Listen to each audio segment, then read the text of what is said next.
Hello, everyone. Welcome from Namibia and welcome from Mexico, Dalila, New Mexico, Argentina. You're joining us from everywhere. It's a treat to be back, and we're going to be talking about weddings and new beginnings and second beginnings. But believe it or not, it's been estimated that there will be 2.5 million weddings in America this year. That's about the most since 1984. And spring is blooming here in New York, and the wedding bells are filling the air with a frequency that we haven't experienced since before times. And you may ask, why is this so? So I know quite a few people, I'm sure you have too, who had to postpone their wedding, who are COVID brides, as we call it, sometimes up to 2 or 3 times, in the last 2 years due to this pandemic. And finally, they can do it. And then I know a lot of people who, faced with all of these overlapping crises of the last few years, decided that now was the time to get engaged. Crisis acts as an accelerator and as an amplifier. And if you were unsure of where the relationship might be going, disaster propels us to clarity. Many people have broken up during this era of prolonged uncertainty, but it seems even more people may have decided now is the time to get married or to have a commitment ceremony. And when it comes to hard times, this may be the silver lining. So, for many of us, we're going to be attending more weddings in less time than ever before. My husband and I have quite a few invitations, but my kids, my sons, they have loads of invitations for bachelor parties, bachelorette parties, wedding ceremonies, and they're going to have to create a calendar and especially a budget just for the wedding travel, for all these parties and all these gifts. And that comes with a lot of excitement, but also sometimes with quite a bit of dread. And not just because the weddings can be A, time consuming, B, expensive, and a lot of effort to pull off. So, what I've been thinking is this: what makes for a great wedding? I have a few I'm going to this summer, and I'm already beginning to think, what would make this, as a guest, as the friend, as the family member, what would make this for me a special occasion that I am traveling for quite far? What do I need? So this is just me as a guest. What do I need? What do I look forward to when I go to a wedding? What makes a great wedding? What makes a wedding dreadful? I've been at those too, and I don't think I'm alone. What are the traditions that I look forward to, that I love the most, that I think really anchor the experience? And which ones do I really think sometimes it's time for a makeover? They've become quite outdated. So we're going to discuss about all of that, but a bit of housekeeping first, right? So, hello everyone again. And thank you for joining me at Esther Perel on my YouTube channel. And it's Letters from Esther. Every month I write a letter, and then I come and I meet with you, and we have a conversation about this newsletter, and it becomes a workshop in which we get to interact with each other again over some of the very things and ideas that I proposed in my writing. It's monthly, it's on YouTube, it's on Facebook, and you can visit estherperel.com/blogs if you want to know more of the letters. But I also invite you to join me every month right here and to subscribe. And that means that you push on the button right below the video. Reach out to someone. Probably this conversation is not just on your mind, but on the mind of some of the people that you are close to. So just let them know right now, time to log in. And then have a notebook, because sometimes things go by very fast. We think we'll never forget, but in fact, it's so good to have it written so that we can come back, reflect, react, and share with others. So, definitions. I like always to propose a definition for the terms that I'm going to use so that we have a kind of a working definition that we agree on. That is certainly not the only way to define any of these words, but it gives us a concept to agree on just for this moment. Making and breaking wedding traditions. What is tradition? Let's define tradition. It's the transmission of customs or beliefs from generation to generation, or the fact of being passed on in this way. We transmit our traditions through stories. And you know, I am big on stories. I have the whole podcast, Where Should We Begin, where I tell relational stories, relationship stories. But stories are often told also through practices, through rituals. And these rituals are not routines, they're more than routines. They are routines or behaviors, activities that are symbolic and that imbue those behaviors with a special intention and with creativity. And that is what elevates the meaning.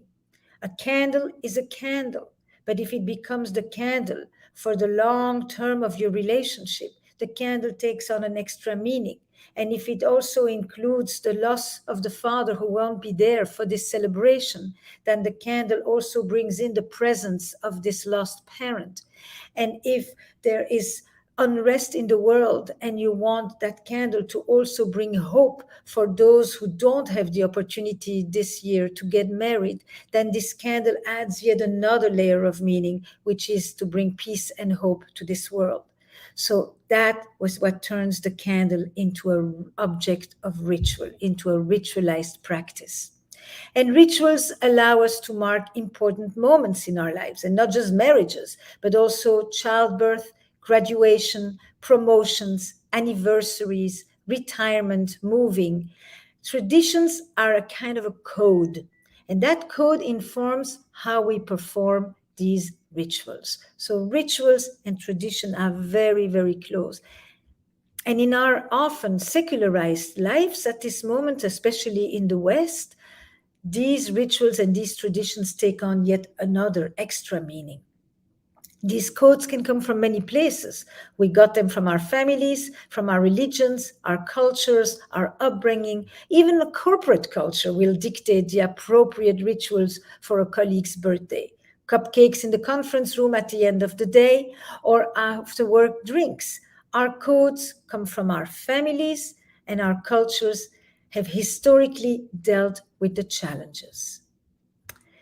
Dale Schildkraut, the artist and author behind the international Morning Altars movement, has said something very beautiful about rituals. I really want to quote him on that.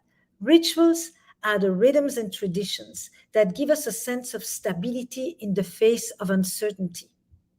They give us a sense of stability in the face of uncertainty by reminding us that there's always something that we can do, say, or make that conjures awe, contentment, and gratitude. They give us a way to acknowledge through our actions that as life changes, we too must change. I think it's a beautiful commentary on rituals. Traditions occur primarily around transitions, birth, communions, bar mitzvah, weddings, movement, celebration, anniversaries, death, divorces, even. So, traditions and transitions, two other words we need to put together: traditions and rituals, traditions, transitions. And since a wedding is a joining of multiple people, not just two protagonists, there's a great deal that goes into combining the traditions, the cultural practices, the beliefs, the family idiosyncrasies from each person, their faith, their culture, their tradition. And that can often be a lot of pressure, which is probably why so many people sometimes just stick to the tried and true. It's more simple to do what the others have done. It's more simple to do what the grandparents did. And it's sometimes also what the family expects, a kind of a return. There's a notion that tradition sometimes is a bit fixed, when in fact, in every culture and every religion, traditions have evolved. They're not fixed. We call tradition something that we return to and that we think is reliable anchor. But in fact, traditions are also always moving and evolving. I think that's a very important thing to remember. We can create new traditions as a way of staying connected to an old tradition. It's a whole dance, these tradition things, and I love to see these traditions being recreated, renewed, reimagined in light of the circumstances, the context, the love culture of the moment. It doesn't have to be 2 centuries back only, And especially, I'm going to be attending a first marriage, first time wedding, and a second time wedding. And I think that's going to be a very interesting and very different experience, because a lot of the things that the people in the second wedding have already said once is not necessarily what they're going to repeat. They both have years of another marriage of experience that is going to imbue how they're going to create the ritual for this particular wedding. So it's a new set of practices. And I think generally there is a request for new practices. I love certain traditions, the toasts, I love the dancing, I love anything that is related to music. But I also think that sometimes there are traditions that are marked by a lack of inclusivity. They're organized around unrealistic aspirations in the vows, especially, and they often have become simply irrelevant, denying a plus one to a friend in a serious relationship who happens not to be married. Or who may never want to get married for that matter, but who is in a relationship at that moment. Why is that plus one? Why is the plus one of a married person more valued than other plus ones? Let's put it like that. Or sometimes requiring a bridal party to block out multiple weeks and thousands of dollars to participate. Is that always necessary? Or the dress codes that don't always allow for a diversity of body types or gender expressions. I mean, does everybody need to look exactly in a copycat like that? There's so many other ways to bring people into the circle. Plenty of people commit to one another without ever even getting married, and plenty of people get married without even having a wedding. So we have a lot of options at this moment. So why not break some of the old traditions and make some room for new ones? I'm going to tell you a few stories of some of the weddings that I have actually officiated and how I've been playing with creating new rituals. And sometimes just like, it flows. So there's many of them that I know other friends of mine have been taking on and trying and fitting on to their own style. There's a lot of wonderful creative play that we can bring here to these ceremonies. But before I'm asking, and I'm going to ask you this, what are some of your favorite wedding traditions? Just write it in the chat so I can get a sense, because you're coming from all over the world. Some of you come from arranged marriage societies, and some of you come from cultures of free choice. What are your favorite wedding traditions, and what are the wedding traditions that you would love to see left behind? What would you like to switch, to change? All right, let me see a little bit. Because I've asked these questions to my team as you're writing and as you're filling it in, and some of them had incredibly interesting answers, basically there was a general agreement about seeing the bridal party revamped, and often because just simply it's expensive and it's time consuming, and there is this notion of wanting to come and join someone in another part of the world, but it's not always so easy on all the guests. But one of the stories I particularly remembered was a team member who talked about how they were at a wedding where the guests told stories about their couple's relational journey. So they grounded the whole thing in reality, the ups and downs, the times they almost broke up, the times they came back together, and it felt very intimate. And it was a tradition that they would like to carry on.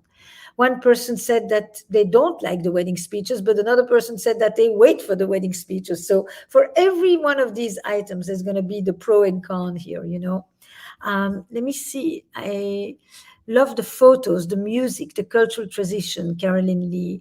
I think the traditions of the bride father giving her away is gross, sexist, and old-fashioned, Andy.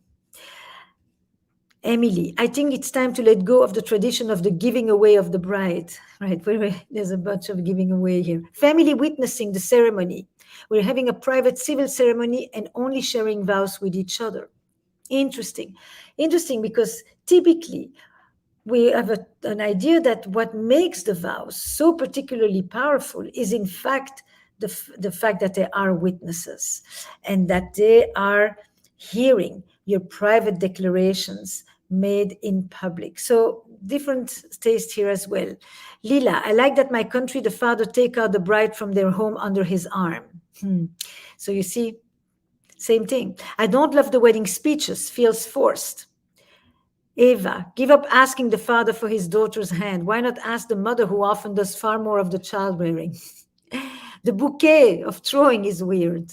Um, Shannon, I would like to see the garter moment fade away. Yeah, okay, so you see you're clustering around a similar set of traditions and rituals that for some of you mean everything, and for others it's like, done already. Um, you know, I will tell you a few of the things that I've done.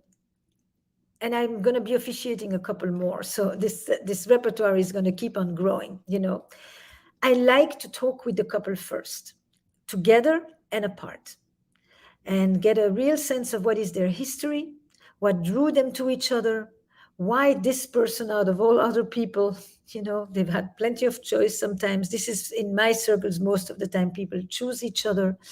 And what are the cultural practices that are meaningful to them and that they would like to bring here into this ceremony, so that I help them shape the container of the ritual for clarity and for purpose. And my friend Ezra Brookman, who is the founder of the Ritualist, added a few other questions that I think are very interesting too, looking at the values that guide you individually and as a couple. How would you describe the home that you want to build together? What is the world that you want to create together, the world you want to live in? And how can your guests participate, be active participants in that world? That's some of the questions that Ezra Brookman also has when he officiates at the weddings. And then I really like to say this. A marriage is a contract between two people, but it is also the contract between the people and their guests, their friends, their family, their community. The marriage itself may be a private, but a wedding is a public event. And that's part of why this witness is a very important concept. In fact, there is witness and then there is withness, WITH. And I think that distinction is very, very beautiful as well. And then I like to bring everybody into the circle, because I've gone to so many weddings where people actually don't know each other. The best friends don't know each other. People come from different parts of the life of the couple. And you want to create a sense that we are all here around this couple. But for that, we need to know who's here. So who's here involves questions sometimes about how many of you have known this couple, one partner, when they were babies, when they were little, before they were 12, in high school, after high school, at work, in their 20s, in their 30s. Step forward. How many of you have known the other person? How many of you are historical friends? How many of you are more recent friends? Say something about your relationship to this person or to this couple. One sentence. It's very short, but it brings everybody into the fold. It brings everyone in the circle in a way that is very different from watching the people from a distance, where you can barely hear them, you barely see them, and you just are a guest. And you are present, but you are not a witness. And that makes a big, big difference, And then I sometimes, since I think, it's not I think, I know for a fact that at a wedding, you rethink about your relationships. You're thinking about the ones you had, the ones you're in, the ones you're no longer in, what could have been, what didn't happen, what you wished had happened. I mean, everybody scans a quick inventory of their relational love life when they are at a wedding. And sometimes that's why you love to be there, and sometimes that's why you cringe being there. Let's be realistic. But the question goes like this. How many of you are currently in a relationship? Raise your hand. How many of you would like to be in a relationship? Raise your hand. And how many of you would like to be out of the relationship that you're in, or at least sometimes on occasion, which makes, of course, everybody laugh. But it brings everybody in the circle saying we all have a relational life, even if we are not the one getting married at this moment. And that too brings everyone into the fold. And that too lessens the pressure, both on the couple that is getting married and on the guests, Actually, the sentence that distinguishes between witnessing and withnessing the TH is the hardest thing for a French speaker to say, comes from the author Bayo Akomolafe. So wanted to make a attribution here. And then I was thinking about a wedding that I officiated recently, and it was a Kenyan Kikuyu woman and a Jewish American man. I've known him since he's 1 year old. I knew her when she entered into his life. I knew that they had postponed the wedding quite a few times, that she could not go to Kenya. They couldn't go to Kenya, and the Kenyan family couldn't come to the US. So we were going to have half the guests on Zoom and the other group present. And there needed to really be an integration of the two cultures and the two families. Now, I don't know if you know that, but the first 20 years of my career was spent almost exclusively working with mixed couples, interracial, intercultural, interreligious families and couples. That was my focus. And so I have spent a lot of time thinking about this, but not just around the wedding, but of course, the wedding is a beautiful moment to creatively, set all of this up. So we used a shuka, the large cloth that is worn by the Kikuyu people, and we used the shuka and turned it into a chuppah. And the chuppah is the canopy under which a couple marries in the Jewish tradition. The canopy hangs over the head, the chuppah, but it's open on the sides. And I saw that as the roof over your head in which you experience the protection, and then the sides are open so that the door is open to allow people to come in and out, to express hospitality and also openness to the world outside. I loved that whole symbolism, and it's universal, and it created a syncretism between the meaning of one cloth and the meaning of the other. And then I passed on the ring, and the ring was just in the on the platter, and everybody could really just look at the ring, and we moved it on, so everyone became a part of the circle of the ring, of the unity of the couple, and everyone became again a witness, a participating witness in this ring. But then when he put the ring on her finger and when she put the ring on his finger, it happened to be a heterosexual couple, they put it only till half. There's no gender specificity to this ritual. And then each person pushed the ring all the way down the finger by themselves, so that, you unite with me, but I decide to unite with you. I make the final step of the commitment. And that gives freedom to everyone, so that even if the dad gives the bride away, or even if the father leads the daughter, there is still a sense of the daughter having her own free will, her own emancipatory choice here. And I think in this instance, the gender is very important, because we don't so much give the son away, right?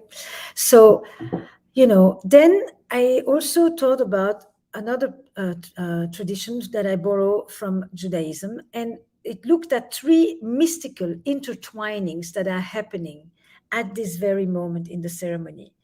It is the mixing, the intertwining, the three layers of the bodies, the souls, and the heart. The bodies is the outward, visible, public, symbolized by the ring in front of everyone, the body. And actually, I don't have a ring. The souls, that is a much more private part that only the two of you can glimpse at. And then the hearts, which is the somewhere in between, that's not totally public, but also not totally private. Sometimes just reserved for the more inner circle. And I really think that that also is a beautiful, universal tradition. It can be reinterpreted within every culture. So, what else did I do? Then I wrapped the couple in the shuka and in the chuppah. And I asked all the guests to basically say out loud wishes that they had for the couples, or observations that they had for them, or things that they knew about them that they hoped that they would remember. A kind of a resource box that they could then put together as they went on their own journeys. And that too was a very beautiful moment, because it allowed everyone to feel that they had something to offer, and something that they knew about these people and about life and about marriage, etc. So that was another very beautiful. They just were wrapped and they just listened as people were yelling things out loud, showering them with wishes, with hopes, with observations, with resources. Very beautiful, very special. So the ring, the cloth, the wrapping around, the showering with compliments and hopes and resources, the bringing in the people into the circle, the shift from being a guest to being a witness. All of these traditions are elements that I am currently exploring when I officiate at a wedding. So let me ask all of you, what is a new wedding tradition that you would like to start? And while I wait for the answers to roll in, I want to give you a little take-home exercise that I think is going to be helpful, whether you're planning your own wedding or just having plans to attend one. So here are some of the questions for you to take home, but start brainstorming all together, new traditions that you would like to explore to bring into the ceremonies, guests or protagonists. Consider asking your partner or your family or your friends some of these questions. What are the joyful aspects of weddings? The joyful aspects of weddings. What are the dreadful parts of weddings? The cringeworthy parts of weddings. What traditions feel outdated or problematic?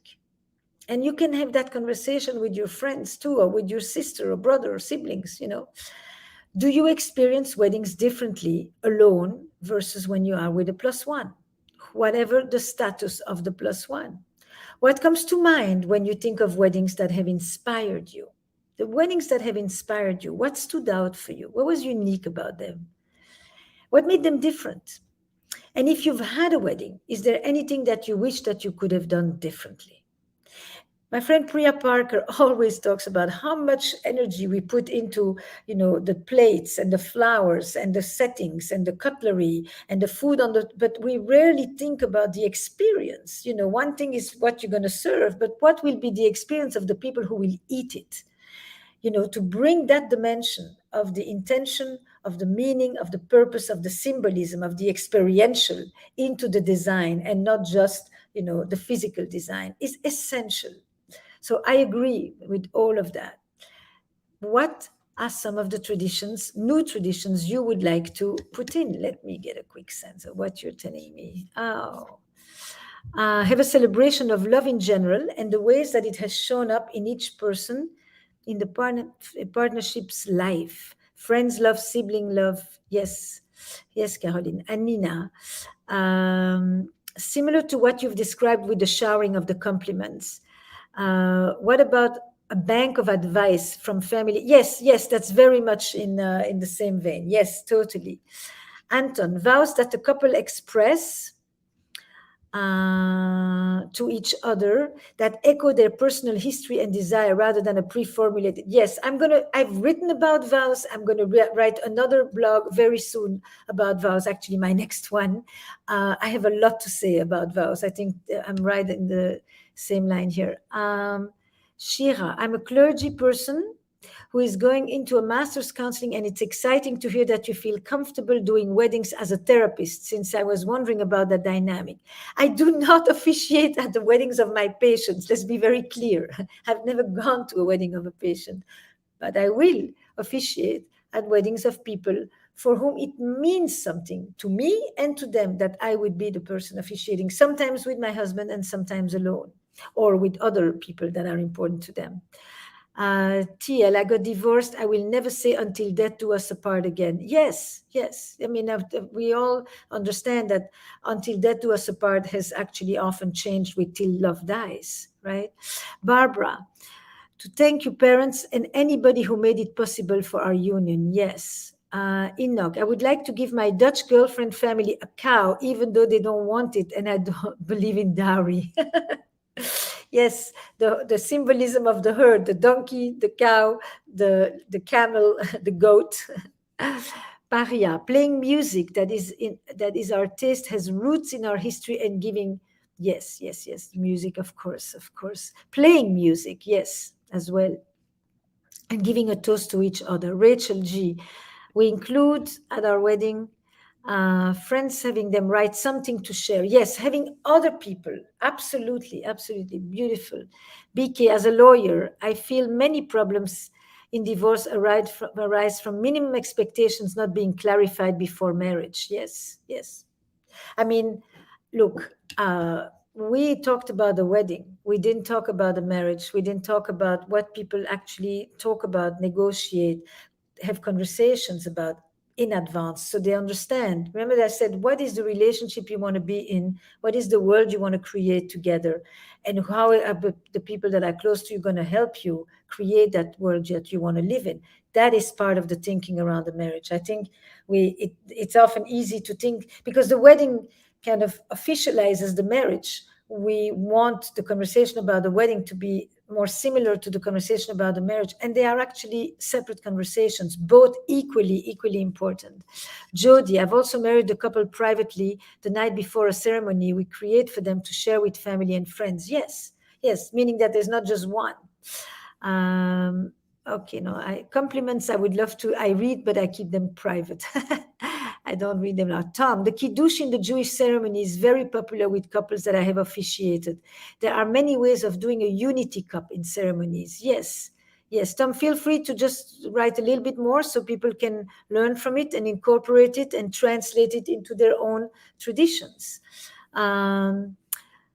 Mila, no pictures, so the whole experience becomes precious and stays in the mind, heart, and memories. Yeah, yeah, yeah. Katya, I'm doing a fun German tradition to represent my father's side of the family, sewing a tree trunk in half as our first obstacle faced together. Beautiful. I didn't know that one. Very nice. Very nice. Um, Caitlin, the woman says the vows first. Vitamin ELT, eloping with a party after at another location and date. Yeah. Andy, my ex-husband and I had a beautiful wedding and only close friends, and we made it a potluck. We asked everyone to contribute their favorite dish, and we made our own cake. Yes, yes, yes. You see, this is what one remembers. You don't remember necessarily which cake it was, but you remember who made it and how it expressed their love for you and how they participate in your life and all of that. And those things do not cost much money. So that's the important thing, is that you don't need that much money for the meaning, for the ritual, for the beauty, and for the memory. Yeah, yeah, yeah. Okay, maybe we should start our Q&A. This is a good moment. So let me see what kind of questions you are presenting me with. Dibojit, is that how you say it? I hope. Big fan. Would have if you could give some suggestion regarding how to convince parents about love marriage. I'm from India, so love is still a taboo. I mean, maybe it's not as much a taboo, Debojit, as it is also a byproduct. If it happens, it's a nice addition, but it's not the thing with which you organize your choice. I'm thinking, it's not so much about how you convince your parents, because I cannot. It depends who in your family. Let's put it like this: are your parents in agreement about this? Is there one of them that actually values the idea that you want to at least have some feeling, some positivity toward the person that they are introducing you to? Does it matter, or is it just a parental decision? And if so, can that person have any influence? You yourself talking to that parent is generally not going to work. Who in the family has influence, has some leverage, has some authority that your parents or the parent that matters in this decision would have to listen to or could listen to? I don't think you're going to switch from arranged to love marriage just in one swoop like that, but you can create some spaces for your own individuality, for your own choice. I'm trying to remember that phenomenal film, the Indian movie of, I think it was Mira Nair, about the arranged marriage and the story of the woman. Monsoon Wedding, one of the most beautiful stories of marriage, actually. But the thing that I would say here is, sometimes, look, love marriages start high and often after a few years face all their challenges. Arranged marriages start more flat, start more in a contract, in an agreement, more rational. And if they work out well over a few years, they experience a nascence of a type of love and a depth of love that is just as worthy. And that research is actually very interesting. It's harder in the beginning, but it often becomes quite beautiful as well. And the others start often very happily, but often, decline steadily.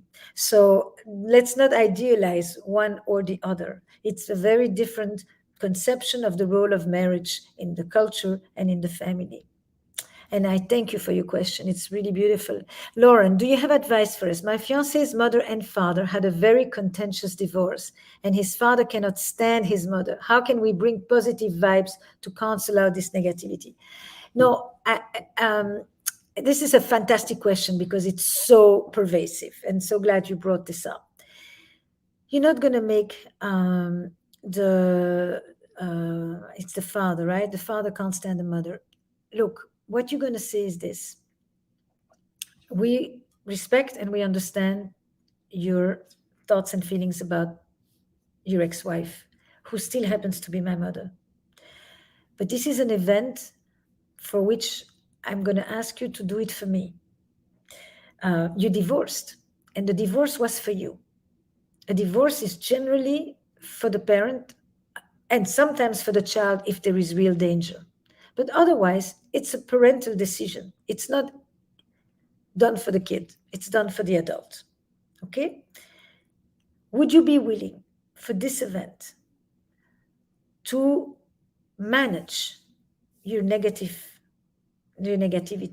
towards your ex for the sake of our unity?